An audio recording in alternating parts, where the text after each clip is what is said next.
Bom, Que assim seja.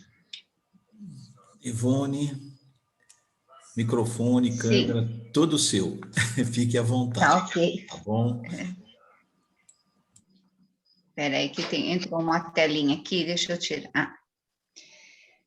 Bem, queridos amigos, mais uma vez, né, estamos reunidos, é uma oportunidade que Deus nos concede de estarmos juntos, de nos alimentarmos espiritualmente, né, e o fato de estarmos juntos fortalece mais ainda nossa fé, nossa esperança.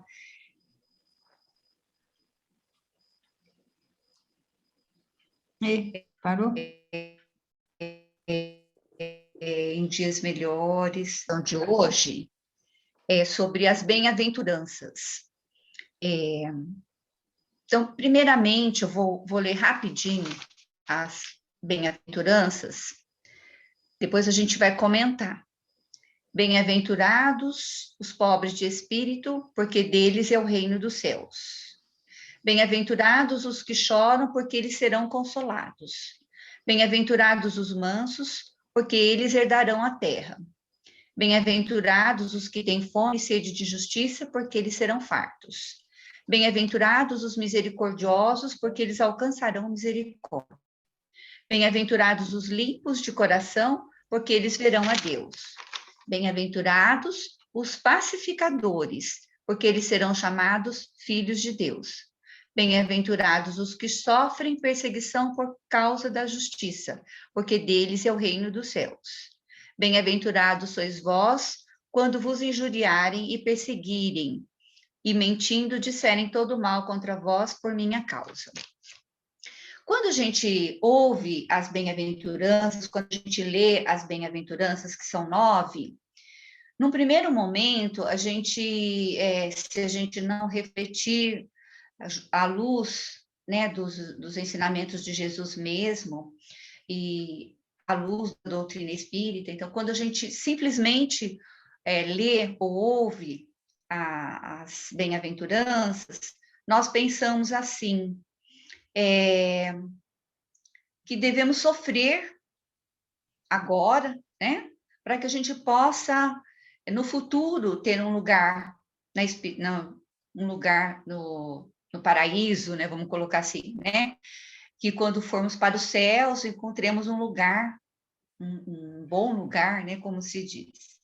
Então, no primeiro momento, quando eu falo no primeiro momento, eu estou querendo dizer, não só nessa vida, mas coisas que a gente traz, ensinamentos que a gente traz de outras encarnações, né? A convivência com uma determinada religião, porque a maioria vem de outras religiões, né? Dificilmente a gente tem no meio espírita alguém que a família toda sempre está dando eco, espírita, né? Então, assim, a ideia que foi passado para a gente, eu estou falando por mim, né, que fui criada na Igreja Católica. E quando você lê, assim, as bem-aventuranças e ouve, a primeira impressão é essa, de que você precisa sofrer agora para poder ser feliz depois. Não sei se passa essa ideia para vocês também, ou se já passou essa ideia para vocês também. Então, eu acredito que para a maioria das pessoas. Então, aí a gente lembra que ela é uma história, a história não, é real, né, do elefante. A gente sabe o tamanho do elefante, e hoje não tem mais, mas antigamente tinha o circo, que apresentava os elefantes, né, e ele fazia lá as suas graças, mas ele estava preso com uma cordinha, uma corrente fininha, né, que ele não escapava daquela cordinha, daquela corrente, né? Por que ele ficava ali e não escapava? Né? Um animal tão forte, de um porte tão grande, por que ele não escapava, né? Então, se a gente for ver a história, o elefante, ele vai para o circo bebezinho. Então, ele é amarrado, né, ali no pé. E ele vai crescendo, e ele tenta todos os dias, todos os momentos, sair daquela cordinha, daquela corrente, ele tenta sair. E não consegue. Por quê? Porque ele é pequeno e não consegue. E ele vai crescendo com aquela ideia de que ele não consegue se soltar da corrente. E quando ele fica na idade adulta, então ele desiste à medida que o tempo vai passando, ele desiste de lutar contra a corrente, aceita aquela condição e ele não tenta fugir. E quando ele cresce, ele pensa que ele não vai conseguir também. Então, assim somos nós. Nós também vamos acreditando em coisas que nos passaram, em outras religiões, ou mesmo a nossa interpretação.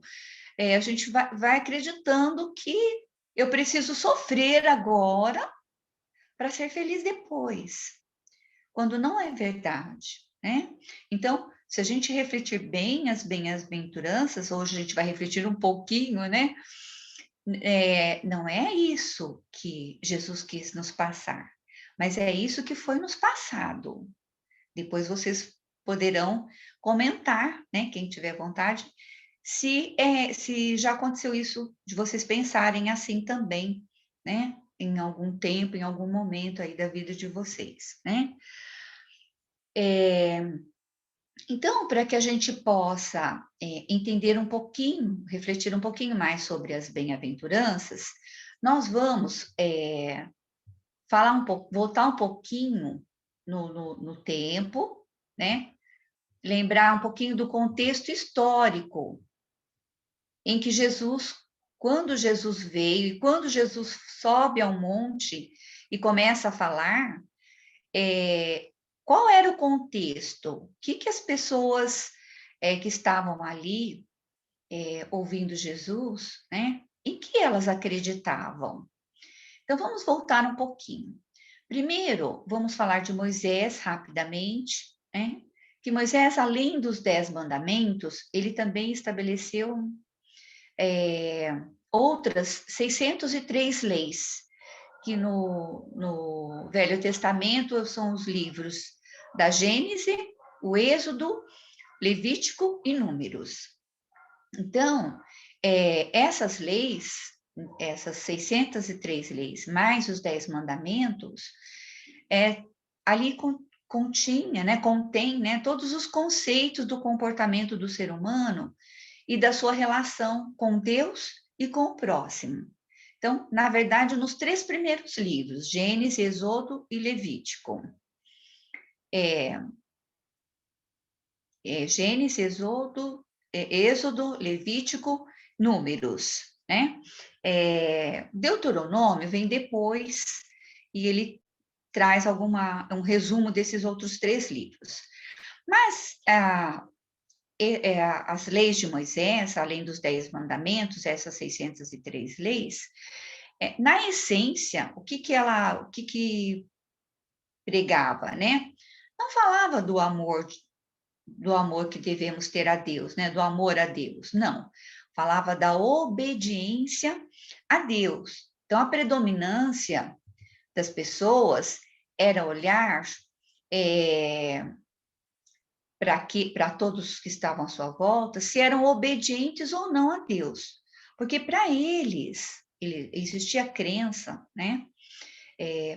No judaísmo, a ótica do povo judaico era essa, de que aquele que acreditasse e obedecesse a Deus teriam, né, vida longa, teriam prosperidade, saúde, riqueza.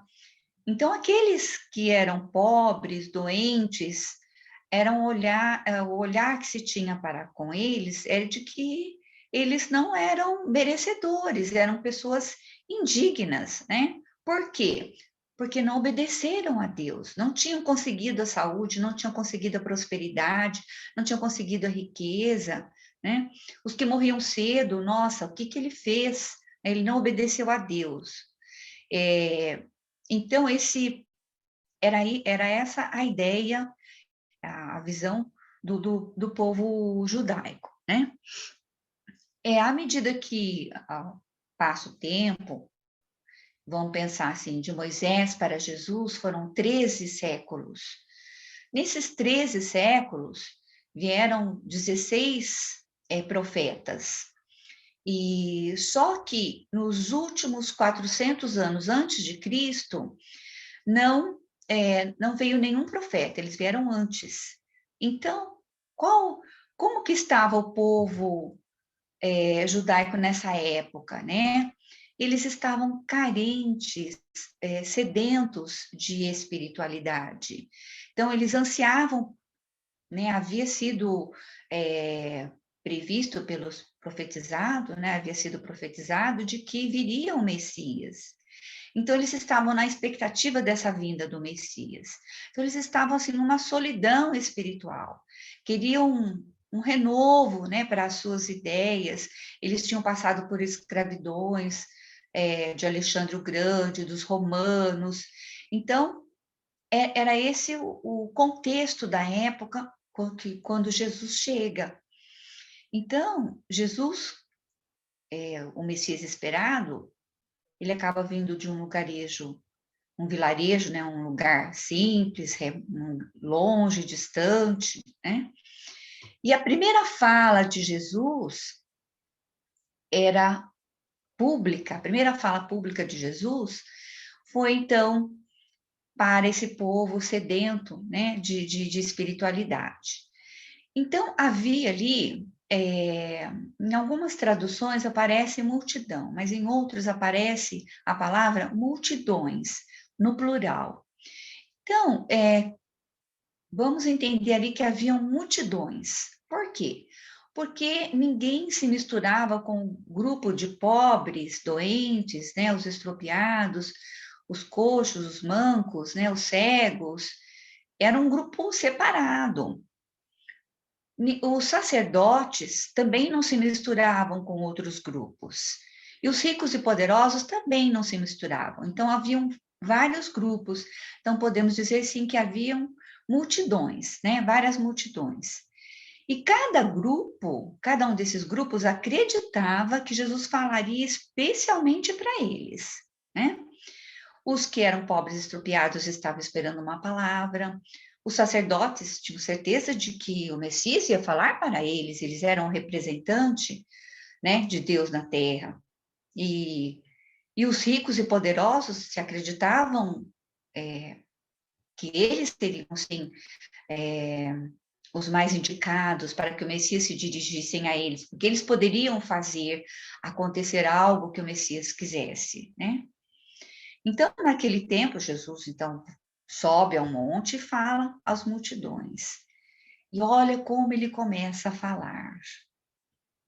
Bem-aventurados os pobres de espírito, porque deles é o reino dos céus. Em algumas traduções aparece como sendo humildes, né? Bem-aventurados os humildes, porque deles é o reino dos céus. Mas vamos falar em pobres de espírito, porque muita gente pensa, né? O pobre de espírito, na verdade, é aquele coitadinho, né?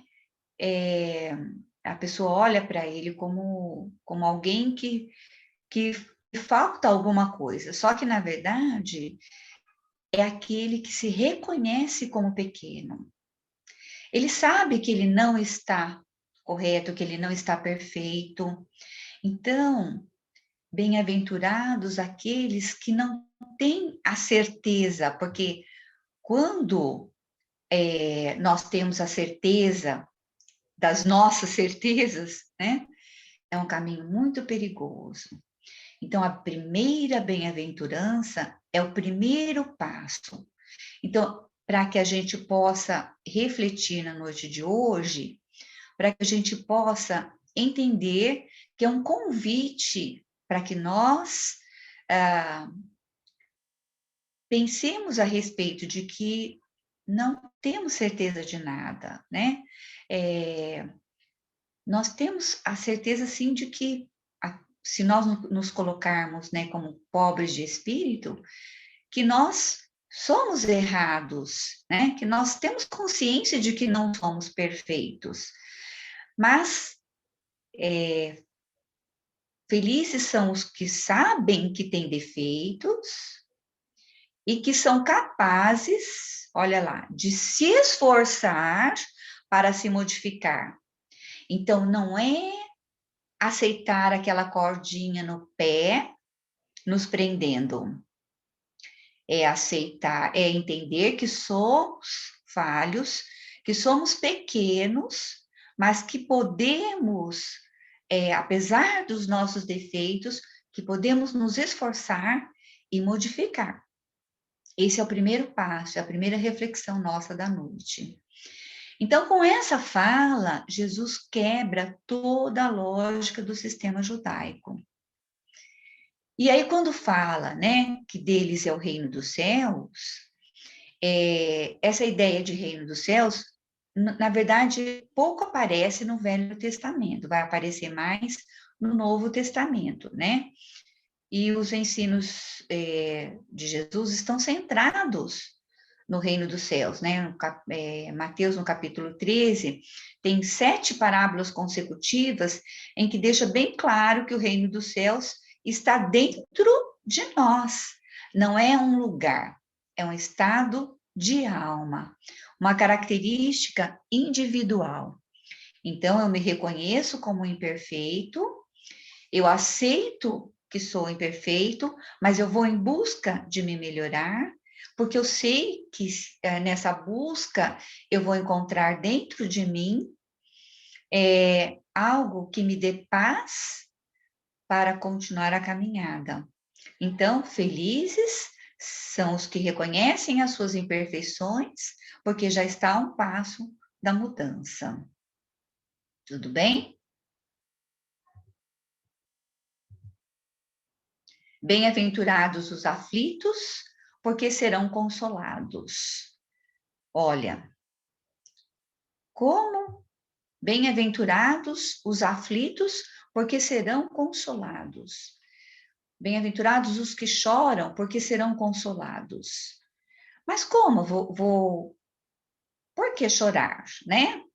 Eu devo chorar? Sim, ao reconhecer a minha imperfeição, eu vou chorar sobre essas imperfeições, mas não é aquele choro de tristeza, aquele choro cruzando os braços, né? É reconhecer que, sim, eu sou falha, eu sinto muito por essa falha, né? Eu estou sentindo, eu estou chorando assim por essa imperfeição, mas estou buscando a corrigir essas imperfeições, né? Então, é o momento em que a gente entra em contato com a nossa pequenez, né? Em profundidade a gente vai entrando em contato com a nossa pequenez, né? Então, é o momento de lamentar o meu eu mesmo, né? Eu tenho que reconhecer que eu sou falho, e lamentar, e chorar, né? E não ficar, sim, de braços cruzados, mas fazer uma busca dentro de mim, né? Resgatar o meu eu nesse choro. Então, por isso que fala, né? Aqueles que choram serão consolados. Então, onde nós vamos encontrar o consolo? Dentro de nós mesmos, né? Esse consolo vem dessa forma, porque eu reconheço a minha pequenez, eu entro em contato com o meu eu lamento, mas eu estou buscando resgatar esse meu eu. A terceira bem-aventurança. Bem-aventurados os mansos, porque possuirão a terra. Mansos, né? Mansidão, na verdade, é uma quietude interior. Então, é o momento de parar de chorar, né? Eu já sei que eu sou imperfeito, eu já lamentei que eu sou perfeito, eu reconheço, mas eu paro. Para quê que eu paro? Para me acolher, né? Para me autoconhecer, para me autoaceitar, para resgatar a minha individualidade. E nessa mansidão, nessa quietude interior, eu estou contribuindo para, para que eu possa possuir a terra prometida, né? Para que eu possa, como a Magali colocou na semana passada, né? Essa nossa migração, essa nossa esse mundo de regeneração que a gente tanto anseia, né? Que Renovação. Renovação, isso. Então, isso mesmo. Então, nós vamos aí resgatando a nossa individualidade e vamos nos preparando para isso. Então, vejam que essas três primeiras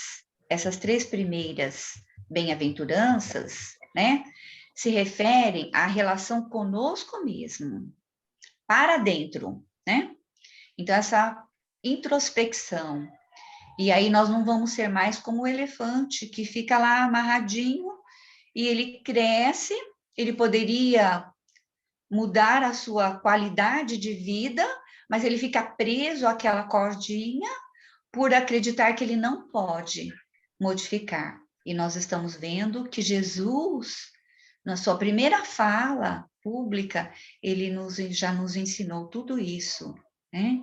Então, de buscarmos, né, a nossa individualidade, né? Então, as três primeiras, então, essa introspecção. As três próximas bem-aventuranças, se refere à nossa relação com o outro, com o próximo. Então, é para fora. Então, é o executar, né? Então, a quarta bem-aventurança: bem-aventurados os que têm fome e sede de justiça, porque serão saciados. Então, é uma consequência natural. Nós vamos amadurecendo espiritualmente, vamos querer corrigir as injustiças que cometemos. Então, a gente sente em determinados, por mais que a gente não tenha a lembrança, né, daquilo que a gente fez ou deixou de fazer, né, em outras encarnações, mas a gente se depara com situações em que nos são dadas oportunidades, então, de corrigenda, né? E nós, muitas vezes, esses são desafios, não são situações, pessoas, circunstâncias fáceis de lidar. São aquelas mais difíceis para a gente. Então, como consequência natural, se nós estamos empenhados, né, em encontrar esse reino dos céus, né, dentro de nós, nós vamos ter essa vontade de nos conhecermos melhor e de forma externa, de externar isso, buscando corrigir as injustiças que cometemos, que não importa quais foram, né? Ou se foi nesta encarnação, aí melhor ainda, porque vamos lembrar, né, do que fizemos e não vamos nos prender a isso, vamos restaurar o que foi quebrado. É uma oportunidade, né, que o Pai nos concede. E não há nem necessidade do perdão formal, mas de trabalhar, né, de corrigir os erros. Né? Então, é uma oportunidade. Então, seremos saciados. Então, aquela nossa vontade de que tudo se ajeite, né, vai acontecer neste momento em que estamos buscando, saindo de nós, né, é um ato externo, saindo de nós para corrigir os nossos erros. Então, nós estamos mudando o ambiente, a relação com o outro. Bem-aventurados os misericordiosos, porque alcançarão misericórdia. Olha, misericórdia é perdão, né? Então, quando nós somos capazes de oferecer o perdão, de dar o perdão, é importante a gente pensar que eu não vou tirar a culpa do outro, né? Então, se eu estou perdoando o outro, não quer dizer que eu estou tirando a culpa dele. Por quê? Porque ele não me deve. Cada um deve a si mesmo, né? O perdão, na verdade, ele vai nos desconectar do agressor, vai nos libertar do agressor. Então, não é necessário aquele perdão formal, né, de chegar, nem mais dar o perdão, de lembrar daquilo, eu não vou esquecer da situação, mas lembrar da situação sem sentir nenhum mal-estar. E aí, com isso, nós vamos limpando, né? Higienizando espiritualmente o nosso entorno. Então, estamos contribuindo aí, estamos saindo de nós, então estamos agindo, não estamos paradinhos como o elefante, estamos nos libertando, né? A sexta, que é a terceira, né, dessa relação com o outro, bem-aventurados os puros de coração, porque verão a Deus. Gente, não vamos ver a Deus com os olhos carnais, né? E ao desencarnar não significa que veremos a Deus, né? Nós vamos ver Deus nas coisas, nas pessoas. A vida tem um outro colorido. Então, à medida que vamos perdoando, que vamos sendo misericordiosos, que vamos saindo de nós mesmos, nós vamos nos tornando puros de coração. E ser puros de coração é ver a Deus. Agora já, né? Na natureza, nas pessoas, nos animais, nos objetos, né? Então, a vida tem outro colorido. As três últimas bem-aventuranças vai falar que o homem, a relação do homem com a causa, né? O homem com o mundo, promovendo a sua participação. Então, eu vou lidar com a causa, né, com o mundo, promovendo a minha participação. Então, bem-aventurados os que promovem a paz, porque serão chamados filhos de Deus. Quando a gente age no mundo, levando a paz ao outro, então é importante lembrar que a paz, Paulo disse, né, numa das suas cartas, que à medida em que eu estou passando por um desafio, seja uma doença, seja um desentendimento, seja qualquer coisa negativa, né, que eu esteja vivenciando, e que eu olho como aprendizado, e que eu procuro não levar para os que convivem conosco, né, não levar não tornar aquela minha dor, né, seja ela de ordem física, moral, espiritual, eu não levo aquela dor para o outro, né, ou eu procuro amenizar também. Então, quando eu faço isso, eu estou enfrentando aquela minha dificuldade interior, aquele meu desafio, mas eu estou agindo no mundo de forma a acreditar que o Criador, o Pai, está nos amparando. Nós nunca estamos desamparados. A gente esquece disso, né? A gente esquece que nos nossos momentos mais difíceis é aí que estamos sendo amparados, né? E aí a gente faz aquele auê, né? Estou falando por mim mesma, viu, gente? A gente faz aquele auê, né? Aquela coisa, né? Daquela dificuldade que estamos passando, e ao invés da gente contribuir para que haja paz no ambiente, a gente acaba perturbando mais ainda o ambiente. Então, bem-aventurados os que promovem a paz. Então, mesmo no meu tumulto, eu preciso agir, eu preciso ser um pacificador, né? É um exercício e tanto. Mas esse convite Jesus já fez, nossa, não é? Quantas vezes a gente já não leu e já não ouviu esse sermão da montanha, essas bem-aventuranças, né? Então, o que age no mundo levando a paz ao outro, né, são pacificadores. Então, que sejamos pacificadores. Se não pudermos ser o tempo todo, mas vamos nos lembrar de exercitar algumas vezes. Bem-aventurados os que são perseguidos por causa da justiça, porque deles é o reino dos céus. Quando nós nos engajamos na causa do bem, muitas pessoas se afastam, né? Ou não, às vezes, coisas que compartilhavam conosco deixam de compartilhar, né? Chamam de corola, né? Nossa, só fala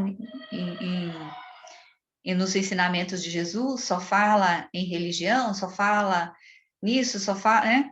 Então, as pessoas, muitas pessoas não acreditam, né? Que estamos imbuídos de boa vontade, né? Querendo nos modificarmos. Então, de uma certa forma, somos perseguidos, não só por encarnados, mas também por desencarnados, né? Por quando a gente está buscando ser justo, quando a gente olha para o próximo com um outro olhar. Então, nós, na verdade, nós estamos aí, se estamos engajados na causa do bem, então nós não podemos, por exemplo, repassar uma notícia desagradável sobre alguém, que às vezes a gente nem conhece, né? E a gente compartilha aquela notícia, ou a gente comenta aquela notícia. Com relação à política, né? Também a gente... muitas pessoas querem... pessoas do bem querem entrar para a política e a gente não apoia, quando na verdade a gente sabe que precisaria de pessoas voltadas para o bem na política, mas a gente não consegue, né? A gente separou isso daí. Nós, então, fazemos também a diferença, né? Não só as pessoas para com a gente, mas a gente para com as outras pessoas também.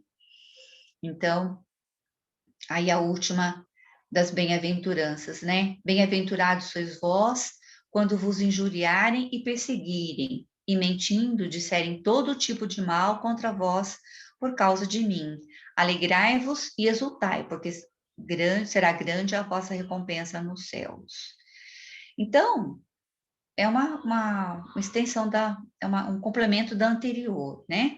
Ao interpretar Jesus como sendo a grande solução para os nossos desafios, para as nossas dificuldades, então a gente realmente, nem sempre nós somos aceitos, né? Mas a proteção espiritual, ela traz consolo, né?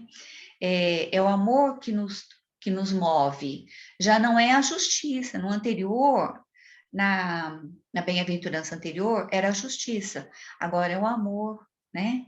Bem-aventurados os que vos injuriarem e vos perseguirem por causa de mim, né?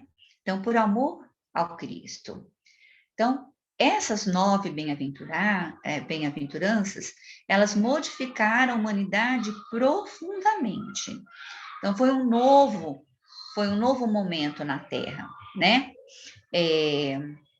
Foi uma libertação pelo cristianismo, né? Com a mudança interior. Era coisa que não tinha, né? Naquela época não tinha. Então, aqui, dessas bem-aventuranças, o que a gente pode tirar? Deixa eu só... O Alírio Cerqueira Filho, ele também fala, né, que sobre as bem-aventuranças, como sendo, a gente traduzir isso como em marcha, né? Então, não é algo estático. Então, as bem-aventuranças é para que a gente se movimente, né, em direção ao bem maior. Então, as bem-aventuranças são esses convite na esfera pessoal, individual, o convite na esfera daqueles que convivem conosco e o convite na esfera do mundo como um todo, né? Então, esse agrupamento das das bem-aventuranças, né? Esse contexto histórico para que a gente possa entender como quando Jesus fala, né, das bem-aventuranças, por que teve aquela repercussão toda, né? E até hoje muita gente não aceita, né? E nos faz acreditar que somos aquele elefante amarradinho ali na cordinha, né? Então nós precisamos nos libertar, fazer esse movimento de libertação. Essa minha fala, né, sobre as bem-aventuranças, agrupando em 3 e o contexto, eu tirei da fala do Jorge Larrat, né? Ele que aborda dessa maneira, e eu achei assim, de uma forma tão objetiva, né, que trouxe assim uma clareza, um direcionamento, né, assim, pelo menos para mim, né, com relação às bem-aventuranças, que nos tira ali daquela posição de acomodados, né, para, né, para estarmos em marcha, né, fiéis a Jesus, né, fiéis aos seus ensinamentos, fiéis ao que ele realmente passou naquele momento, e não o que nos fizeram acreditar, né. Então é isso, amigos. É essa mensagem, né, das bem-aventuranças para ficar como reflexão para todos nós. Obrigada pela atenção. Obrigado, Ivone. E esteja sempre conosco aí, Sim. transmitindo tuas palavras também, compartilhando com a gente.